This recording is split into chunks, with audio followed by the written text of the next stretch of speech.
So hello hey everyone, good morning সবাইকে। তো দেখো আজকে সকাল সকাল আমি স্নান করে নিয়েছি, আর আমার সকাল সকাল আজকে একটা পার্সেল চলে এসছে। তো দেখো আমার আজকে খুব ঠান্ডা লেগেছে, তো আমি কথা বলছি, কথা আওয়াজ বার হচ্ছে না। তো এই যে দেখো, আমি একটা পাউডার অর্ডার করেছিলাম, আকাঙ্ক্ষার পাউডার। ফ্লিপকার্টে অর্ডার করেছিলাম। তো আমি দামটা দেখছিলাম, তো দামটা কোথাও লেখা ছিল না। তোমাদেরকে দেখাবো বলে দামটা দেখছিলাম, কিন্তু আমার কাছ থেকে দামটা নেওয়া হয়েছে 151 টাকা। 300 গ্রামের ফাইল ছিল,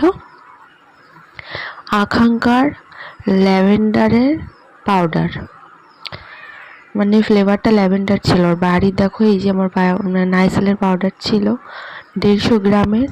আর ওই ফাইলটা দেখতে পাচ্ছ কতটাই বড়, বেশ বড় ছিল, অনেকটাই 300 গ্রাম।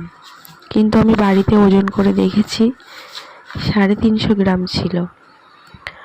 তো এই যে দেখো কত বড়, এটার অপেক্ষায় আমি এতদিন ছিলাম, সত্যি বলতে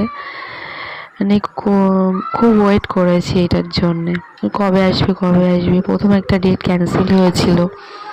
তো এই যে দেখো আমি খুলছি, কেমন ফ্লেভারটা বা গন্ধটা কেমন, আমি সেটা দেখার জন্য এই যে হাতে ঢেলছি, তোমাদেরকে দেখাচ্ছি কেমন। এই যে দেখো, গন্ধটা খুবই সুন্দর ছিল, আমার বেশ ভালো লেগেছে। তো তোমরা যদি এটা নিতে চাও, পারচেস করতে চাও, তো তোমরা ফ্লিপকার্টে অ্যাভেলেবেল পেয়ে যাবে আকাঙ্ক্ষার পাউডার। তো কেমন হয়েছে ভিডিওটি লাইক কমেন্ট শেয়ার করো। টাটা বন্ধুরা, বাই।